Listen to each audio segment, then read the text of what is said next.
Boa noite a todos. É um prazer estar aqui no Congresso de Bem-Estar Animal.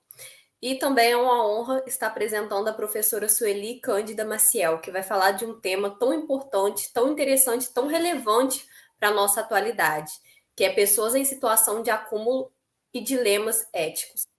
A professora Sueli, ela é graduada em Psicologia pela Universidade Paulista, a Unip, com especialização clínica pelo Conselho Regional de Psicologia de São Paulo, especialista em psicossomática pelo Instituto SEDES Sapiense, especialização em violência em saúde pela Fundação Oswaldo Cruz, a Fiocruz, exerce o cargo de psicóloga da Prefeitura Municipal de São Paulo, da Secretaria Municipal de Saúde, na divisão da Vigilância de Zoonoses. Professora, é uma honra ter a senhora aqui. Obrigado, Carla. Eu agradeço a todos pelo convite e vai ser um prazer eu estar aqui conversando com vocês. É sempre muito gratificante para mim estar fazendo essas apresentações, até porque é um tema que eu já conheço, eu diria para você que eu já trabalho há mais de 20 anos com isso. E aí eu tenho gosto muito de estar podendo transcrever ou passar para as pessoas a minha experiência com o tema no município de São Paulo, né? Então, acho que eu espero estar conseguindo transmitir para vocês como é que a gente faz e como é que foi o pensamento em relação a pessoas em situação de acumulação, ok? Acho que a gente pode começar.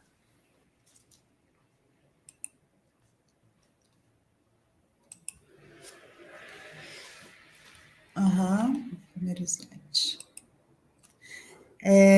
Eu gosto muito de fazer minhas apresentações, mas às vezes iniciando aí com as coisas para a gente estar refletindo, né, um pouco, né?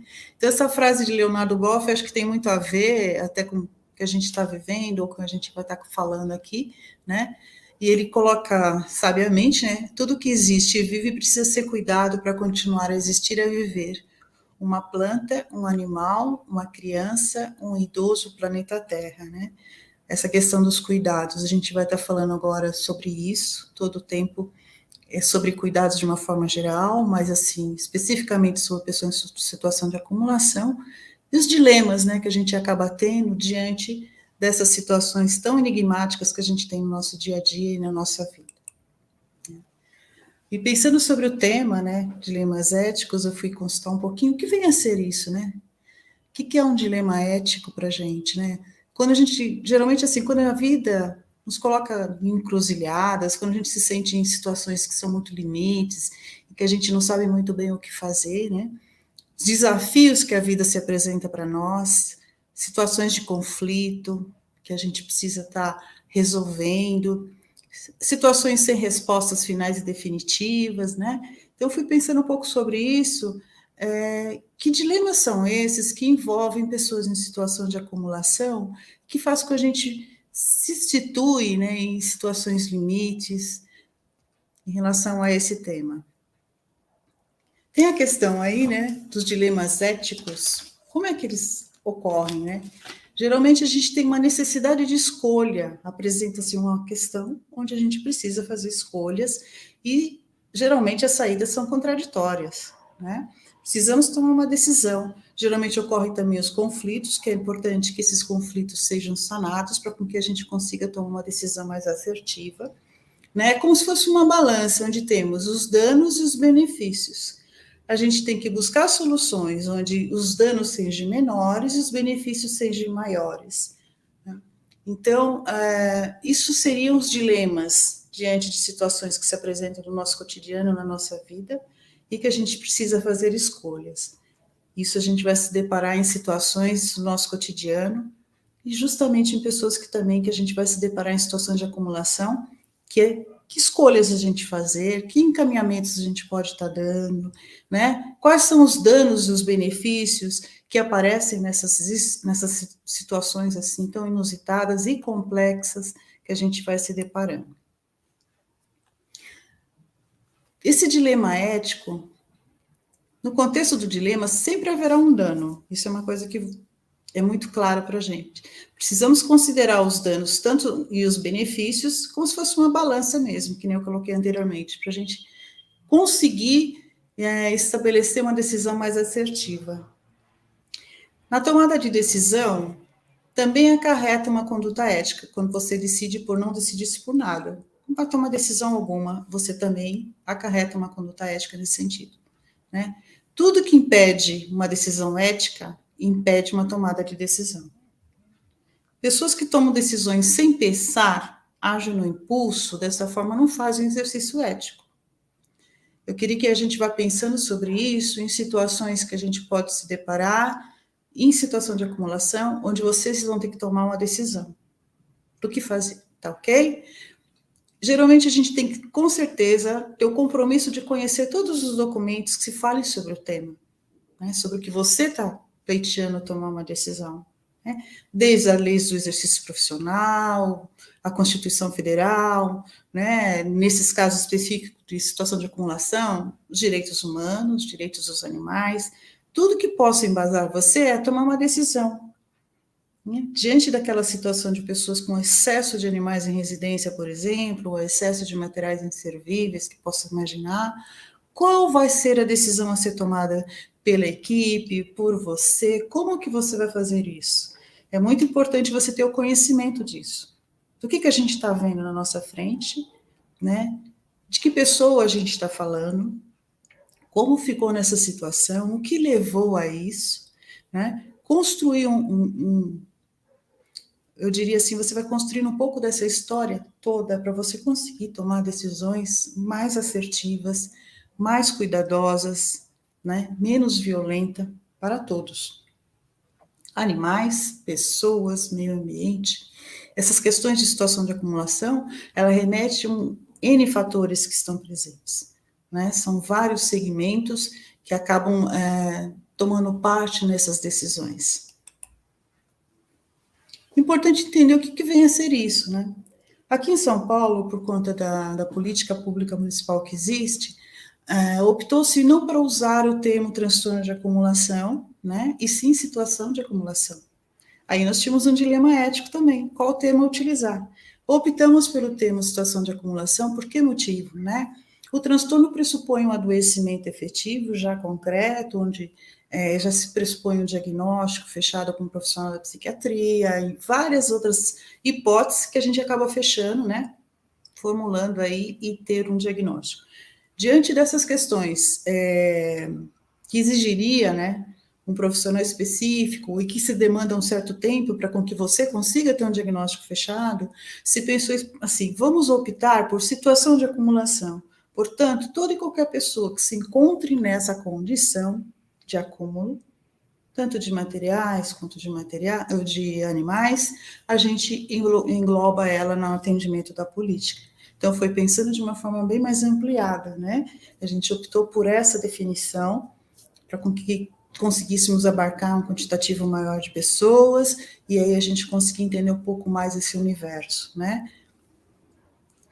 É claro que, assim, o DSM-5, que em 2013 ele coloca e define, né, que foi um marco importante, inclusive, né, de definição do conceito do que é transtorno de acumulação. Então, ele coloca como uma dificuldade de se desfazer de pertences, independente do seu valor, se deve à necessidade pessoal de manter determinado item associado ao sofrimento, pela possibilidade de descartar, né? Então, a pessoa sofre muito nessa possibilidade. Qualquer objeto que a gente avalie, ou que outras pessoas avaliem, como não sendo tão relevante, a pessoa sofre mesmo assim, ao descartar nessa possibilidade, né? Há um sofrimento muito grande. Esse filme que é retratado, um filme americano, na realidade, que relata, né, a história de dois irmãos. É uma situação real, isso vocês podem consultar, inclusive, pelo YouTube, aí vocês vão ver como isso acaba acontecendo, enfim, levou à morte essas duas pessoas no acúmulo na sua própria residência, tá? É um exemplo, mas a gente vai ter vários aqui no município de São Paulo. Infelizmente, tem situações que a gente acaba chegando e já alguns vão a óbito, né? Em função dessa situação que ela acaba se deparando e vivendo. Tá? O TA, né, o transtorno de acumulação propriamente dito, é um transtorno mental grave, ainda pouco estudado, com prevalência de 1,5% a 2,1% na população em geral, podendo ser maior que 6% em idosos, É um curso crônico e progressivo, tá? Foi recentemente, como eu disse anteriormente, foi incluído no DSM-5 como uma entidade nosológica independente. Ele acarreta custos muito altos, né, à sociedade, né, devido aos riscos de saúde, de segurança que essas pessoas vivem, né? Tem a questão do entorno também, né, que acabam acarretando para os vizinhos e tudo mais. Os estudos indicam a participação de fatores genéticos, familiares, cognitivos e de experiências traumáticas na etiologia, tá? O que se utiliza mais hoje é uma abordagem terapêutica, que é o mais estudado atualmente, como as psicoterapias, mas os resultados ainda são muito pequenos, tá? Mesmo com relação aos os fármacos, né, ofertados para esse tipo de transtorno. Tá? Aqui do lado vocês vão ver umas fotos de situações que a gente vivenciou em São Paulo, enfim.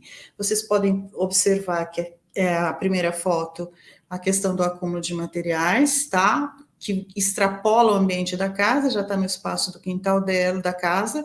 Geralmente, quando a gente já avalia que o caso já está bastante grave nesse sentido, porque já extrapolou o interior da casa, já está no espaço externo do quintal. Tem casos que acabam extrapolando e vão até para a calçada, tá? E aqui são acúmulos de gatos em um quantitativo grande, né?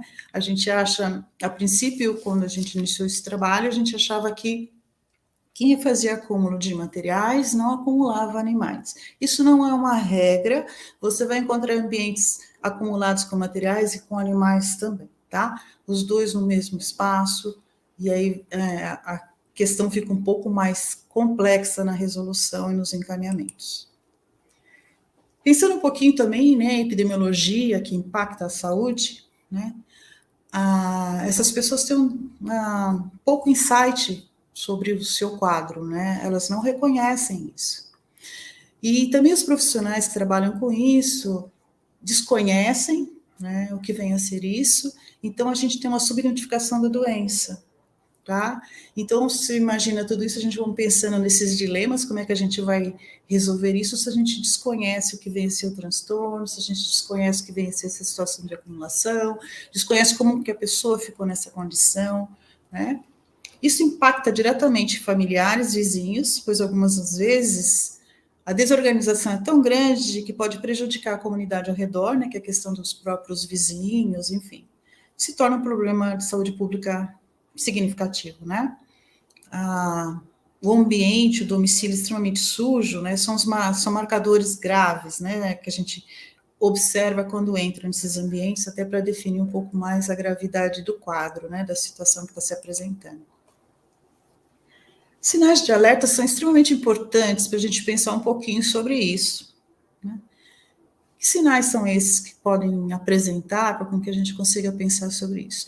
A incapacidade de jogar fora objetos ou doar animais recolhidos em excesso, tá? A perda de controle sobre o que foi recolhido, a pessoa vai perdendo totalmente o controle, os ambientes vão sendo todos eles tomados pelo que é acumulado, né? Aí a gente vai ver ambientes totalmente insalubres, com condições muito precárias para a condição de uma pessoa viver nesses ambientes. O propósito da moradia é desvirtuado, né? Então você vai encontrar ambientes onde você supostamente imagina que é uma sala, foi em algum momento, ou que em algum momento era uma cozinha, né? Você não consegue mais ver como é que esses espaços, esses ambientes se caracterizam mais, tá? Começa isso gradualmente, no transcorrer do tempo isso vai ficando, a casa vai se tornando totalmente desvirtuada mesmo, o objetivo pelo qual ela existia anteriormente deixa de ocorrer, né? Geralmente a gente vai observar também que as pessoas optam por um isolamento, né? O isolamento em função de conflitos que acaba gerando com os familiares, amigos e vizinhos, né, que tentam persuadir a pessoa dessa situação, mas ela continua nesses ambientes dessa forma. É comum muitas vezes os familiares que vivem com essas pessoas de deixarem, inclusive, a casa, e enquanto vive com algumas pessoas, ainda consegue ter algum tipo de controle. Depois que as pessoas vão saindo, todos os demais cômodos vão sendo tomados, tá? Algumas pessoas são motivadas, têm uma vergonha, né, de lidar com esses espaços, de que alguém entre e veja a condição, né? Então, quando ela permite que você consiga acessar, é porque ela de uma certa forma, ela confia em você que o ambiente, que você vai respeitá-la por isso, tá? Que não vai ter julgamentos sobre a condição em que ela vive, tanto em relação às questões voltadas aos animais quanto aos materiais, né? A forma de abordagem e o respeito em relação a essa situação, assim, qualquer que seja ele, né? O respeito e o cuidado para com as pessoas, né? Pode não ser a condição que você avalie como prioritária no seu modo de pensar, mas é o jeito que aquela pessoa está naquele momento, né? Então, ter um cuidado muito grande na hora da abordagem, se aproximar, né? Isso vai ajudar muito no estabelecimento do vínculo e se conseguir pensar em estratégias mais assertivas quando esse vínculo ele é constituído. Essas pessoas tentam também dissuadir outras, né? Para visitar, né? Sempre buscam esconder os objetos e animais. Em relação à questão dos animais, geralmente a facilidade está para médicos veterinários, pessoas que lidam com venda de ração, né, pets, buscam sempre locais onde tem pessoas que têm uma familiaridade com a questão animal e que elas vão se achar respeitadas e entendidas no seu universo, tá? Então as pessoas buscam mais esse caminho que é natural de todos nós, né? A gente buscar pessoas que a gente tem mais afinidade, achar que as pessoas vão nos respeitar e entender. Então, isso ocorre também nesses quadros, nessas pessoas que se encontram nessa condição, tá? A gente vai ver também descuido pessoal.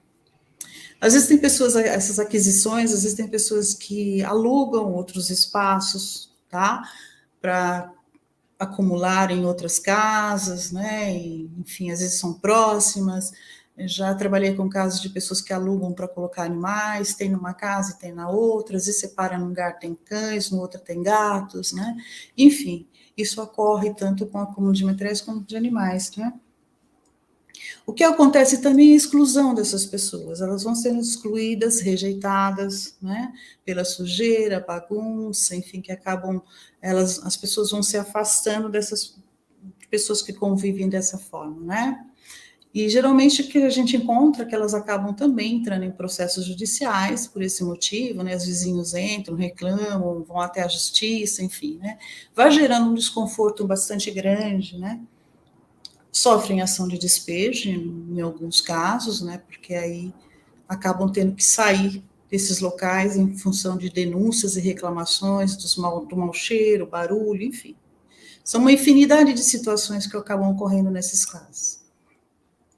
Dos riscos, né, que a gente pode ver nesses ambientes, nos acúmulos de materiais, a gente pode pensar também em proliferação de animais filantrópicos, quantitativo de ratos, baratas, aranhas, escorpiões, enfim, que podem transmitir doenças e agravos nesses ambientes, a desorganização dos objetos, né, cria umas condições sanitárias insalubres, riscos de acidente nesses ambientes, acúmulos que possam gerar riscos de incêndio, né?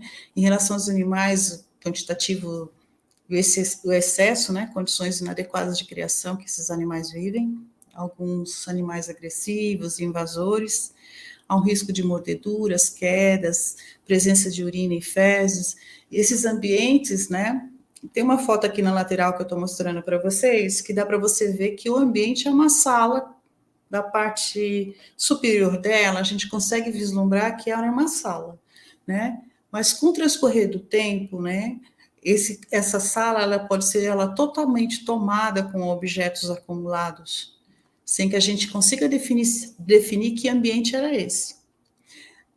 Uma das questões importantes nesses ambientes também é você observar o que acumula, se tem um pouco se tem organização ou não, se é tudo aleatório, se é caixa, se é brinquedos, o que é acumulado? Tudo tem um sentido, tá? Do porquê que ele está sendo acumulado e se tem uma desorganização total ou se tem uma questão econômica, às vezes as pessoas fazem para reciclagem, né? Que isso a gente também tem que saber definir, né? O que é uma coisa, o que é outra, né? Para você conseguir fazer uma estratégia de encaminhamentos mais assertivos. Aqui vamos pensar um pouquinho, caminhando ainda na questão dos dilemas, conhecemos um pouquinho sobre o que vem a ser essa situação de acúmulo, mas vamos falar um pouquinho mais. Essa é uma história em quadrinhos que eu gosto muito de estar colocando para a gente pensar juntos aqui.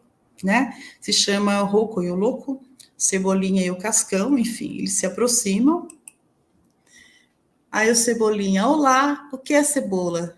Tá ajudando a campanha contra a poluição sonora? Não, é que eu tô louco. O que você está o quê? Louco, ou não? Ó, Cascão, não estou louco, eu estou louco.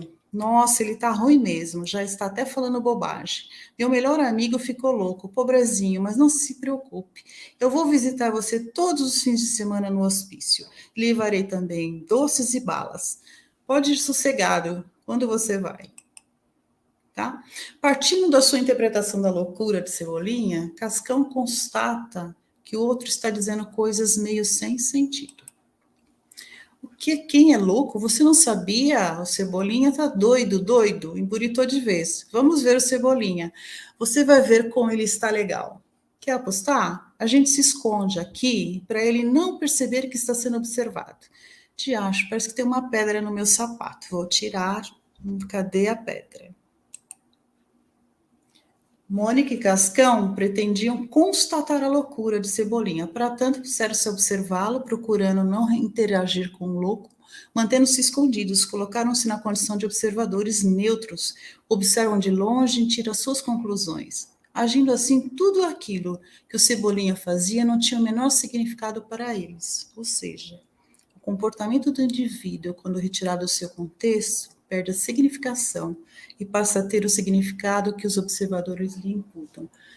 Casos de situação de acumulação, muitas vezes a gente se mantém distante, a gente só observa, e a partir daí a gente constata e tira hipóteses, né? A gente mesmo formula as possibilidades de acompanhamento desses casos com hipóteses. A gente não sabe se é isso que acontece de fato. A gente não escuta quem são essas pessoas, do porquê levou elas a ficarem assim. O que podemos ofertar para auxiliar na resolução, nos encaminhamentos? Como é que a gente pode fazer isso? Né? Uma das primeiras questões é poder ouvir, poder escutar, saber o que é e não ficarmos como Mônica e Cebolinha, só observando a distância e tirando conclusões e a partir daí definir quais seriam as estratégias. Né? Vamos continuar um pouquinho mais nessa história? O que vocês estão fazendo aí? Eu estou louco desde manhã, mas acho que amanhã já estou bem. Ei, mas vocês estão tremendo? Estão com frio? Acho que vocês estão com febre. Deixa eu ver. Aí Mônica sai, enfim. Mas o que aconteceu com esses caras? Será que ficaram loucos? Inverteu-se a situação, né? A partir da constatação da loucura do Cebolinha, os comportamentos do Cascão e da Mônica também se alteraram frente a ele. Ambos passaram a temer o louco, já que estando ele ensandecido, poderia ser capaz de coisas imprevisíveis e mesmo violentas. Pautamos nosso comportamento em função de quem acreditamos seja o nosso interlocutor, né? Dependendo de como a nossa avaliação de que venha a ser uma situação de acumulação, ou se a pessoa tem um transtorno, qualquer que seja ele, né? A gente pode fazer uma avaliação e a partir daí a gente começa a agir, né? Utilizando nossas referências, né? Para aquele fato específico, muitas vezes a gente comete alguns erros muito graves, né? Então, pensando naquela balança de danos e benefícios, por isso que a gente tem que estar muito claro do que vai se fazer, porque a gente tem que estar diminuindo os danos e melhorando, aumentando os benefícios. E para isso a gente tem que saber do que a gente está falando, né? Eu costumo usar muito a referência do João Cabral de Melo Neto, quando ele coloca lindamente, ele inicia o poema todo falando de um Severino, né? E ele vai apresentando o Severino de uma forma muito bonita, apresenta o nome, como eu comecei aqui a falar para vocês, como é o meu nome, de onde eu venho, e assim vai, né? Conhecendo bastante qual é a origem, né?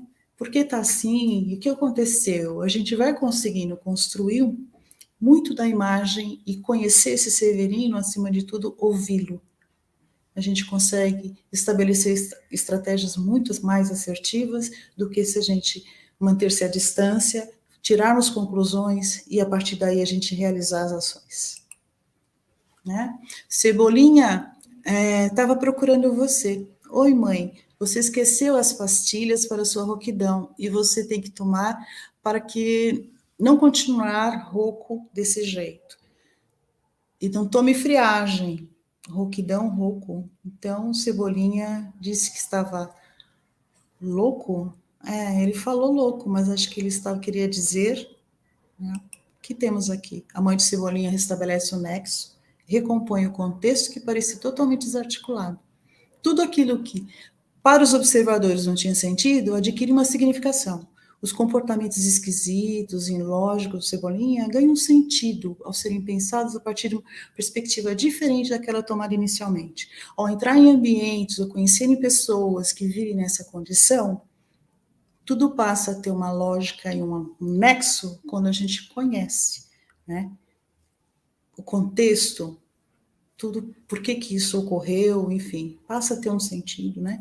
O que é um lixo para você não necessariamente é para o outro. Tem um grau de importância muito grande, né?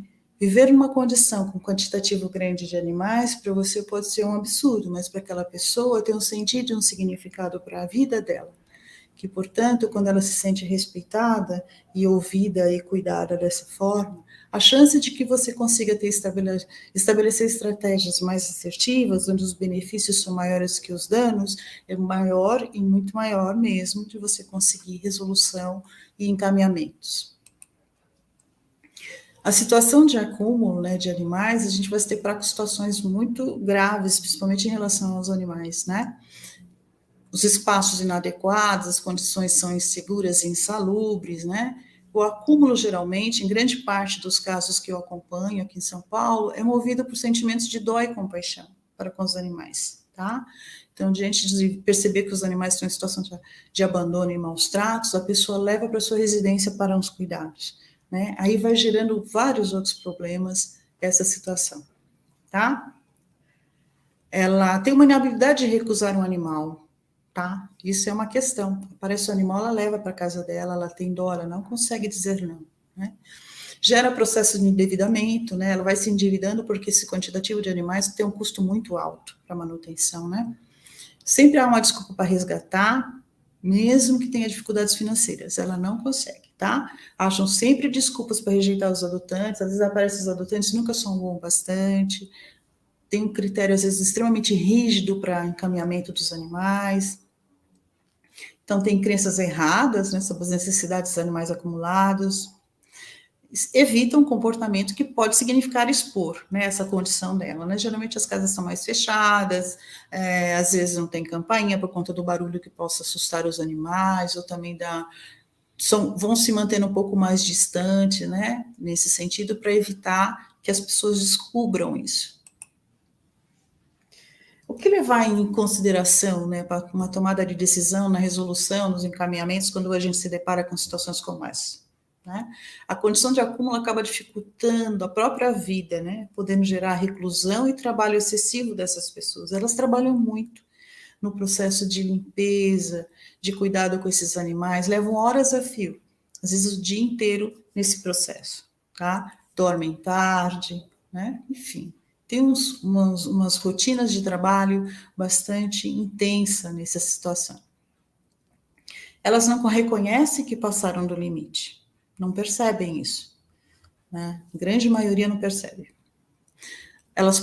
Poucas buscam ajuda, né, antes que a situação se torne sustentável, né? Por isso que chega já aos serviços públicos, né, como um tipo de denúncia sobre situação como essa, e quando isso chega a nível de denúncia, porque já está extremamente grave, né, já extrapolou, enfim, as condições aí são muito graves para a gente estar encaminhando. A gente tem vários dilemas nessa situação voltada à questão animal, né? Quando o acumular gera maus tratos aos animais. Quando isso ocorre, né? É uma questão para resolver. Quando o acúmulo de animais se torna um problema de saúde pública. Quando optar pela remoção de animais nesses ambientes? Se é que a gente vai fazê-lo. É um dilema. Casos de alta complexidade, que envolvem muitos setores, pressupõem muitos conflitos entre os profissionais, e inclusive entre a própria pessoa, né? Gera muito conflito para ela. Logo, muitos dilemas. Como solucionar?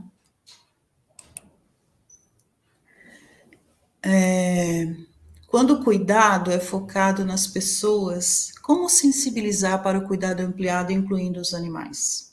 Esse é um dos dilemas que acontece, que quem trabalha, né, com essa temática vai encontrar muito, né? Profissionais mais focados nos animais, outros mais focados na pessoa, né? Como que a gente vai conseguir resolver essa balança, equilibrar, né? É uma situação, a gente vê animais em maus tratos, mas ao mesmo tempo a pessoa também está em maus tratos, ou às vezes como deixar o animal naquela condição, a gente leva em consideração a pessoa, como que a gente faz, né? Como decidir pela eutanásia nesses ambientes também? É uma outra questão que pode acontecer. Animais em maus tratos que tem que se definir. Quem vai fazer? Como vai fazer? É necessário? Né? Como definir prioridades, as etapas, né, que temos que realizar? Essas questões são prudentes, muitas vezes nesses atendimentos a gente vê que as pessoas às vezes optam pela solução que acham mais viável. Não, se o problema é excesso de animais, vamos tirar os animais. Resolve? A gente parte por um único item, que é a remoção dos animais, acreditando que removendo a gente consegue resolver o problema, desconsiderando a situação da pessoa, né, todo o comportamento que pode desencadear na remoção dos animais. Né? E vamos levar esses animais para onde? Para um outro ambiente onde poderíamos ter outros dilemas a serem resolvidos, eles vão estar melhor de onde estão, né? Já passei por N situações como essa e são realmente muito difíceis de adotar essas providências. Às vezes, pessoas, quando você faz a remoção, a revelia, né, ordem judicial que isso ocorre, não demora muito, ela começa a acumular novamente. Né? Por quê? Porque a gente pensou no único ponto dessa questão, né? Que tem várias, tem as questões ambientais, questões sociais, as questões de saúde que são envolvidas aí. Se essa pessoa não tomar consciência sobre o porquê que isso está ocorrendo, a chance é de que volta a se repetir esse processo, né? E aí, com certeza, a porta vai se fechar, vai ser muito mais difícil você estabelecer esse vínculo e ela permite que você entre. Há muito tempo atrás, o que se considerava esses casos como os casos MM, ou elas morrem ou elas mudam. A gente tem muita esperança, né? E com a política que a gente tem no município de São Paulo, a gente caminha para que isso mude, né? Que a gente não tenha que as pessoas tenham que morrer ou mudar, para que a gente consiga ajudá-las a ter uma outra qualidade de vida, né? Uns lembretes importantes, né? Desfazer-se de objeto, doar animais é demorado, envolve muito sofrimento por parte dessas pessoas. A intervenção pode fazer parte do processo terapêutico, devendo ser garantido o cuidado contínuo, né? Então, toda e qualquer possibilidade que você se pensou na resolução da situação, ela faz parte do processo terapêutico da pessoa, tá? Então, eu vou decidir pela remoção em dado momento, a remoção, seja o que for, ou a limpeza, o que for, é uma das etapas, tá? Não adianta você remover se essa pessoa não tiver um acompanhamento posterior, né? E antes da remoção, ela também tem que ter um acompanhamento. E durante o processo de remoção, ela também tem que continuar sendo acompanhada e assistida e respeitada e cuidada. Isso faz muita diferença. As pessoas, ao se sentirem respeitadas, a chance de que ela tenha uma aderência ao tratamento é muito maior, que ela possa efetivamente ter os seus cuidados, para ela conseguir continuar a vida dela, para ela continuar fazendo as opções de cuidado com os animais, enfim, faz muita diferença. A ação sempre deve ser discutida entre os setores para conseguir ter uma resolução mais efetiva, tá? Ações sobrepostas realmente não caminham, porque sai um da casa da pessoa, vem outro, que vem outro, que vem outro, cada um tem um posicionamento diferente um do outro, e esses não conversam. Às vezes você vai se deparar que o profissional de saúde tem uma informação dessa severina, aí da assistência tem outra informação da severina, e o pessoal da ONG que acompanha também sabe alguma coisa. Essas pessoas juntas vão construir uma história, né? dessa Severina que a gente vai poder pensar em estratégias, né? Então, essas pessoas têm que se conversar. E claro que as hipóteses que tragam não é aquelas hipóteses que elas ficam atrás da árvore observando, mas são situações em que elas viveram com aquela pessoa, para trazer informações mais fidedignas. Pessoas de acumulação, né? E esses dilemas do que fazer. Atender às denúncias e reclamações com expectativas de soluções imediatas, contra abordagens intersetoriais, com resultados alcançados a médio e longo prazo, grau de complexidade maior, porém mais efetiva. Ela é maior porque você tem uma gama muito grande de pessoas e profissionais, né, para trabalhar com a temática. Você tenta ver todas as possibilidades que essa situação de acúmulo faz com que as pessoas pensem, né?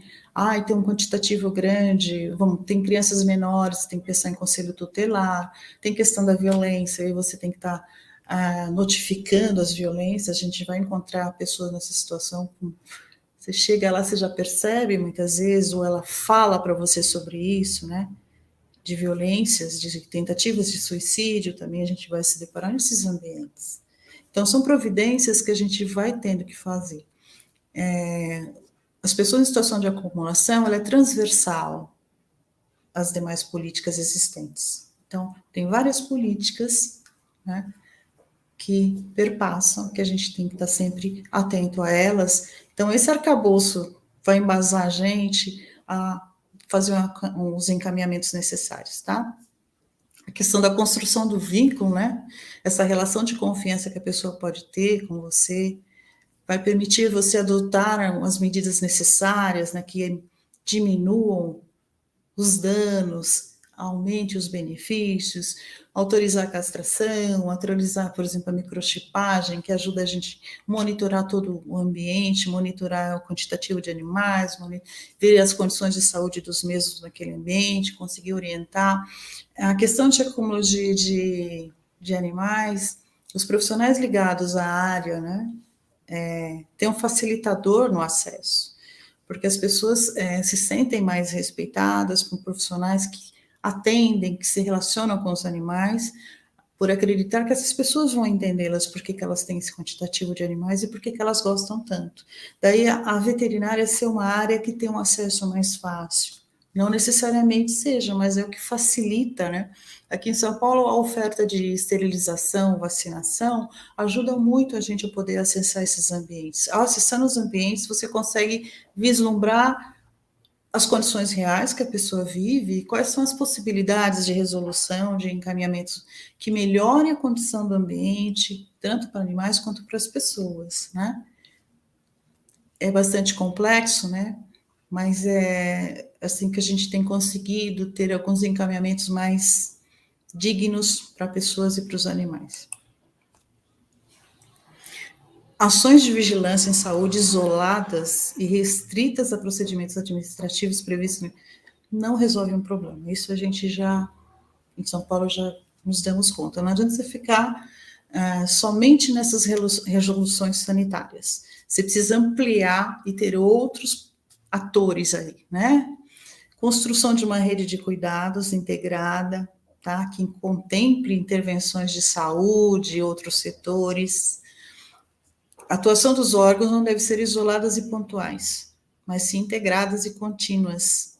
Evitar a duplicidade de ações, as pessoas conseguirem compartilhar os saberes, né, sobre o tema.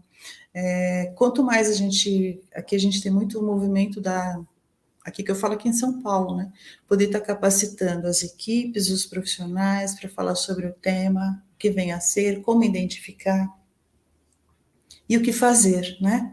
Cada um pode, é angustiante, né, diante de situações como essa, e os dilemas são inúmeros.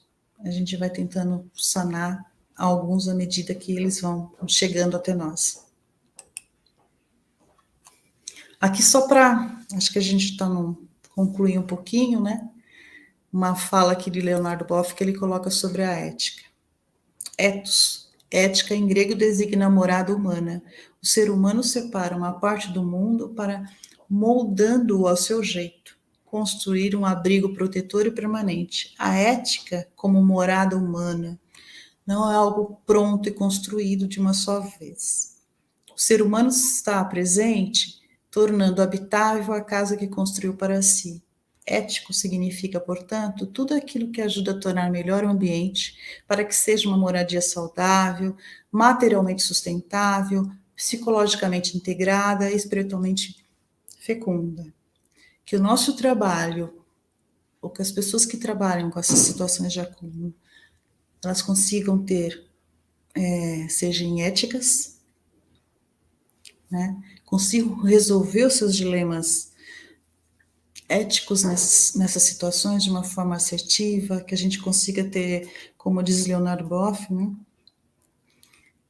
Ajuda a tornar melhor o ambiente, em todos os aspectos. Acho que terminando com ele, iniciando com ele também, né?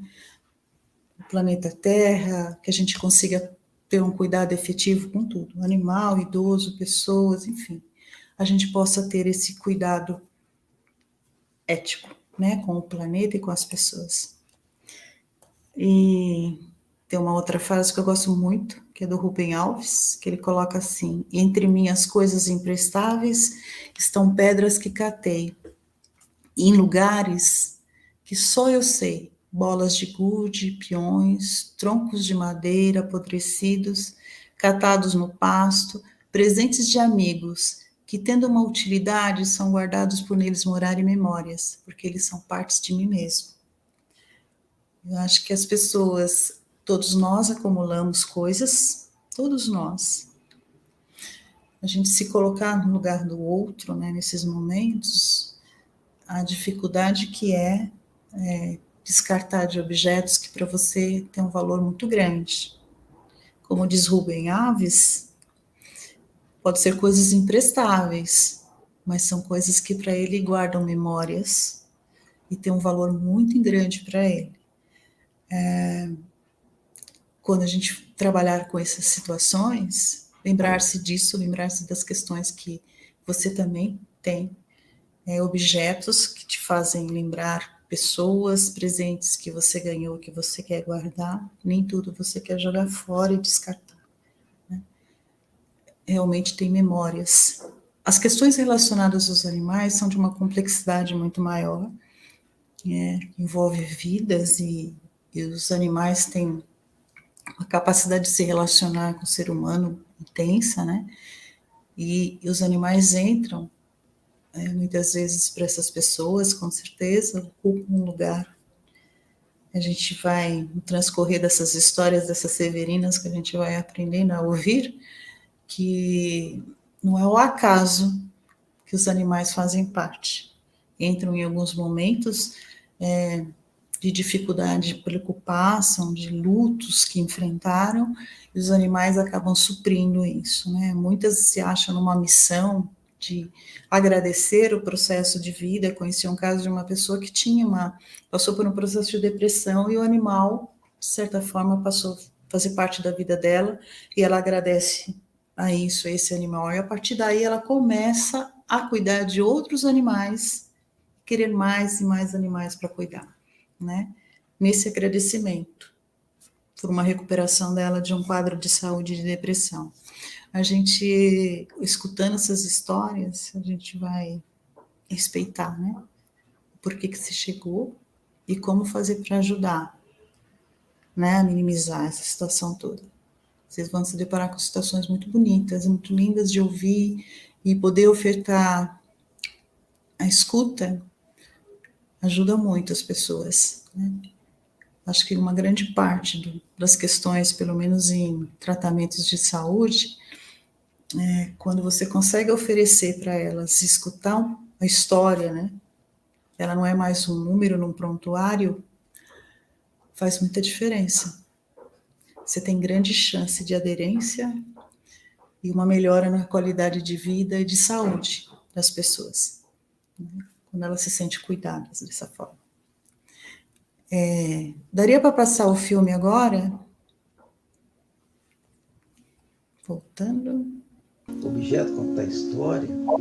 Eu tenho uma história pequenininha para contar para vocês, por causa de um objeto que eu tenho aqui. Estou vendo essa passagem aqui, eu lembro, nós embarcando no trem aqui. Cada objeto conta uma história. Pode ter 50 malas, 50 rádios, tudo igualzinho, mas cada um tem uma história. Dá saudade, fazendo ter saudade, né? Ele foi uma peça muito importante da minha infância e da minha juventude. E eles vão ver como que nasce uma história. Eu fui batendo o olho nessa caixinha, lembrei tanto do meu pai.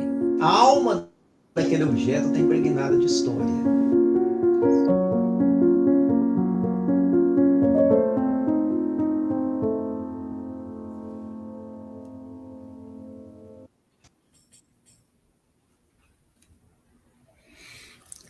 Eu gosto bastante de apresentar esse filme, né? Ele é bem curto, mas ele retrata a questão das histórias, né? Cada objeto é caracterizado por uma história, cada animal tem uma história, as pessoas têm uma história. E como é bom quando as pessoas têm disponibilidade de escutar essas histórias, né? E conseguir entender e fazer um sentido do porquê que eu tenho aquela história. E é singular, gente, não tem uma história igual, né? Essa é uma questão da complexidade que esses casos exigem, mas que é muito rico a gente pensar nisso também, que somos únicos, a história de cada um nessas situações são diferentes, a gente pode pensar em estratégias assertivas, mas elas nunca vão ser totalmente iguais, né? Porque as pessoas são diferentes. Tá aí a riqueza e para as equipes e para as pessoas, de uma forma geral, a gente levar para nossas vidas, né? Pensar um pouco sobre isso, sobre o que a gente acumula, né? Às vezes é necessário, às vezes não é.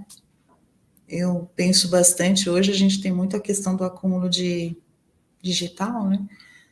Essas questões das fotografias é uma condição assim que a gente, há muito tempo atrás, a gente tirava foto, algumas não ficavam boas, tinha que pôr no álbum, tinha que escolher, você tinha que escolher, porque não tinha como poder revelar todas, enfim. Hoje não, hoje a gente tem a possibilidade de ter todas as fotos possíveis e imagináveis, um quantitativo bastante grande, que às vezes a gente nem olha, fica lá, né?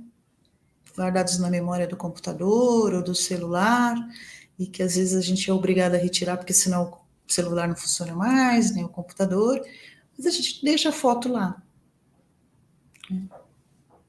Tamanho quantitativo de fotos que a gente tem. Mas muitas outras coisas a gente faz. A gente vai nesses ambientes, as pessoas descobrem na hora que a gente está fazendo a remoção que ela tinha comprado uma coisa e não sei quanto tempo ela nem lembrava mais. Ela guardou, pensando que ia precisar em algum momento, esqueceu-se e comprou um novo. Quantos de nós já não fez isso? Inúmeras vezes, né? A gente realizou esse tipo de movimento. Eu faço sempre pensar um pouquinho também, né? Essa questão dos materiais, mas também a questão dos animais. O quanto que é difícil uma pessoa que tem apego e quer cuidar, e vê um animal abandonado e vai lá e cuida, quer cuidar. A gente encontra essa questão dos animais, um quantitativo bastante grande de mulheres que realizam isso. Eu avalio que tem essa questão muito da maternagem, né? Que as mulheres têm isso muito intenso, né? E realizam esse movimento no cuidado com os animais. De cuidar, enfim, pensando lá, cuidados tanto de saúde, busca de veterinários, busca de alimentação, e é um ofício, ficam horas a fios nisso, tá? Eu acho que vamos encerrar, porque aí a gente pode abrir e conversar um pouco com as pessoas. Professora, incrível. Obrigada. Que apresentação. Gostou? Nossa, maravilhosa. Não imaginei que teriam, assim, tantas consequências. A gente sabe que é uma questão que causa danos às pessoas, mas não imaginei que eram tão vastas e tão sérias, né? Porque São quantas sérias. consequências. E em relação a isso, a senhora acredita, então, que a remoção é a resolução da questão? Remover esses animais resolveria? Carla, acho que é uma questão que eu até coloquei, né? Experiência de anos, a gente tinha aqui um período que isso ocorria, que poderia ser feito, né? Ao detectar que existia, porque aqui no município de São Paulo tem uma legislação que ela já preconiza que as pessoas podem ter 10 animais no seu domicílio, entre cães e gatos, não pode ultrapassar. Então, isso é uma das referências, 10 animais, desde que em condições, é claro, né? Você não pode ter 10 animais, um quadrado 2 por 2, enfim. Tem que usar bastante bom senso em relação a isso. E isso ocorria, né? As pessoas ultrapassavam o limite, tinha essas denúncias, então se fazia várias tentativas, aí se definia pela remoção, porque era possível isso. E no que isso ocorria, infelizmente, isso há bastante tempo atrás, há muitos anos atrás, era permitida a eutanásia. Então, os animais eram removidos e eram eutanasiados. Nesse sentido, a gente percebia que em curto espaço de tempo voltava novamente a pessoa a acumular esses animais. É bem do que eu falei antes, você foca num único motivo.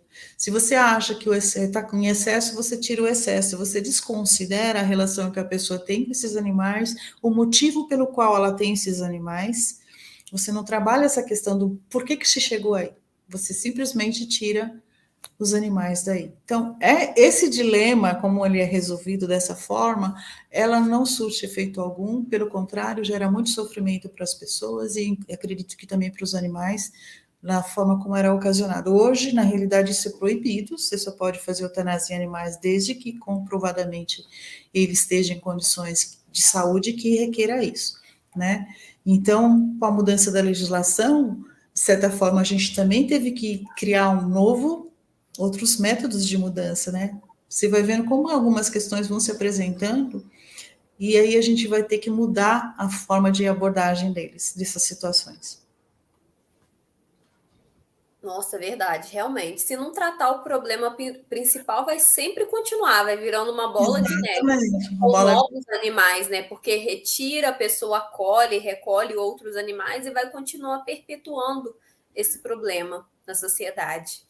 E como assim saber que a pessoa deixou de ser uma protetora e passou a ser uma acumuladora?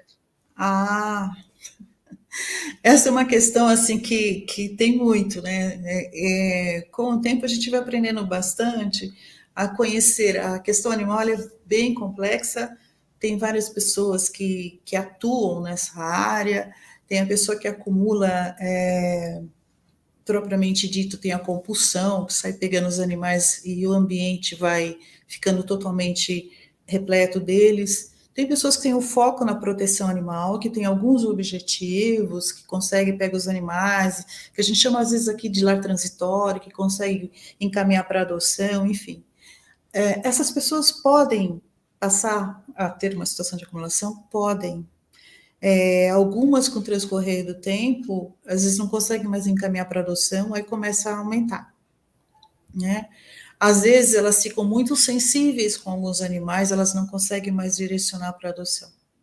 Elas vão se apegando mais, e aí, nesse sentido, o foco que ela tinha antes, que era de remover os animais e encaminhar para adoção, ela acaba não conseguindo mais realizar. Aí ela entra num processo de situação de acumulação. Isso também pode acontecer, como eu falei, protetoras, quem tem lar transitório, ONGs também podem ficar num nível de desorganização tamanha, quantitativo de animais imenso, e aí elas não conseguem mais doar. Começa a gerar maus tratos, e esse quantitativo de animais bastante grande. É compreensível que isso acaba acontecendo. Você vai ver muitas pessoas, às vezes, que trabalham com acúmulo de reciclado, por exemplo. Trabalha bastante tempo com reciclado. Com o tempo, ele vai adquirindo o hábito de tudo onde ele vai pegando. Ele vai pegando, ele vai pegando.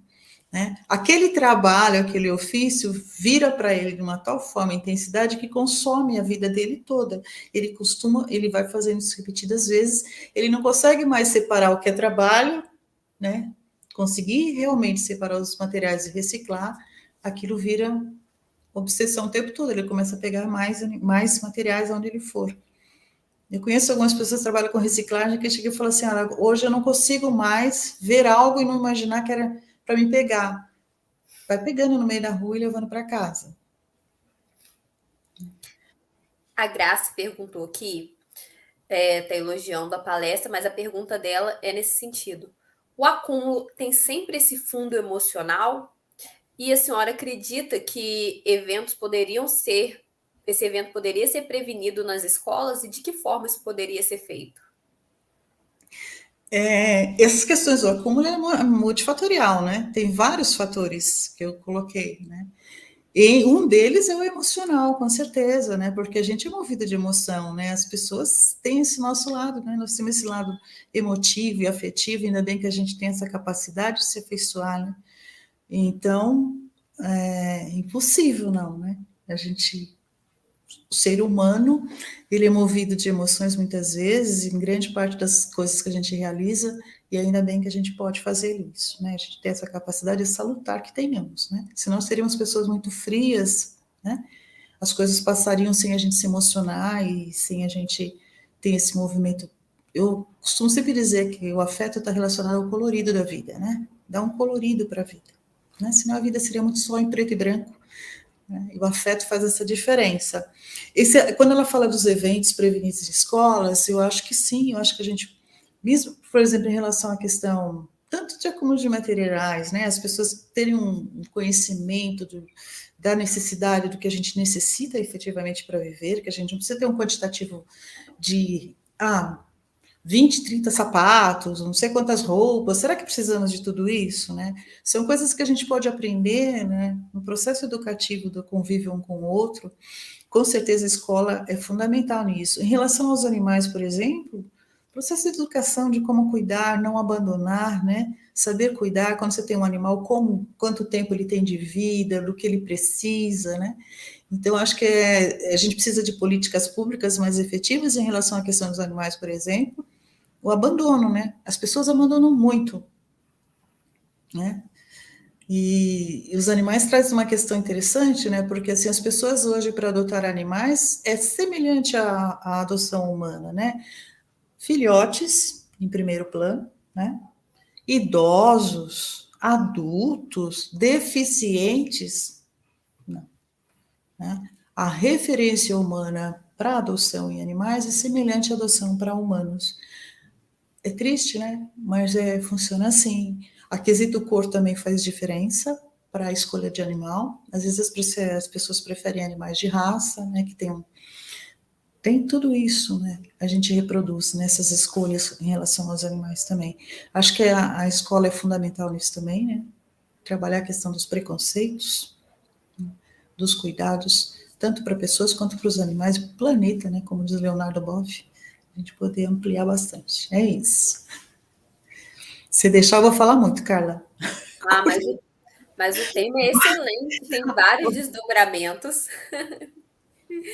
Tem alguns comentários aqui, eu vou ler brevemente. A Rosemary colocou que infelizmente, os acumuladores de animais não são incluídos nas políticas públicas de vários municípios. Sim. Ela falou que em Campos, infelizmente, não se traz essa discussão. Olha aqui, seria muito importante. A gente tem feito algumas apresentações em alguns locais para enfatizar a questão da política. Nessa apresentação eu não falei especificamente dela, mas de como é que foi construída a política no município de São Paulo, como é que a gente está lidando com essa política, né? E que outros municípios batalham por isso também. Sem sombra de dúvida, né? Assim, é muito complexo e é uma política pública intersetorial, bastante complexa, né? O que é intersetorial? Os setores conseguirem conversar e aí a gente estabelecer estratégias juntos, né? O que é mais relevante? A questão social, a questão de saúde, a questão animal, né? Ela se apresenta, acho que a gente está falando um pouco da saúde única, né? Que a gente tem que estar relevando aí, vendo a importância disso. Mas o que vocês precisarem aqui da gente, a gente está disponível também para a gente estar conversando com vocês sobre isso. Inclusive, assim, agora a gente tem um banco de dados, a gente espera ter uma visão mais clara do município de São Paulo, de como é que veio do quantitativo. Só um ressalvo, a política no município de São Paulo veio por que motivo? Porque a gente teve uma determinação civil para isso. Entendeu? Porque o quantitativo era bastante grande, o Ministério Público cobrou uma política pública. por isso ela veio. Então, os dados são fundamentais também para a gente justificar uma política pública. Sim, excelente. E também é um passo, é um modelo para ser copiado pelos outros municípios. Sem dúvida, Carla, e melhorado. Eu tenho expresso assim, copiado e melhorado, porque a gente já sabe que tem algumas coisas que precisam mudar e ser acrescentadas. E eu acho que é isso. Acho que são portas que vão se abrindo. Mas vocês estão de parabéns. Pelo que a senhora falou aqui, já está bem avançado as discussões no município, está sendo feito, está realmente sendo efetivado essa questão, e parabéns. A Helena coloca aqui, parabenizando pela excelente apresentação, falou que a senhora sempre apresenta um tema tão doloroso de uma forma tão sensível e respeitosa, e realmente... Foi assim, é um tema difícil, é um tema complicado, mas foi de uma leveza, de uma sensibilidade inexplicável. Então, nós obrigada, Carla. Eu acho que esse é o objetivo mesmo, né? De cativar vocês e mostrar essa realidade, e que mais pessoas se sensibilizem e nos ajudem, né? Nesses cuidados aí. Muitas pessoas em sofrimento, animais em sofrimento, enfim. Okay? A senhora gostaria de fazer mais alguma consideração antes de terminarmos?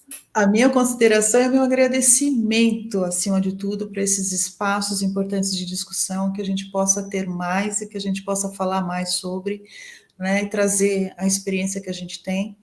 A experiência que a gente tem não é só a acadêmica, tá? É também a da prática do dia a dia, e faz esse combinado bacana que a gente consegue pensar junto com vocês. E um respeito muito especial para as pessoas que trabalham com isso. Eu respeito muito, tenho uma consideração imensa, porque é muito difícil, tá? Professora, muito obrigada pela sua disponibilidade, pelo tempo aqui. Foi um tempo, assim, maravilhoso, que com certeza todo mundo que esteve aqui está maravilhado com a apresentação.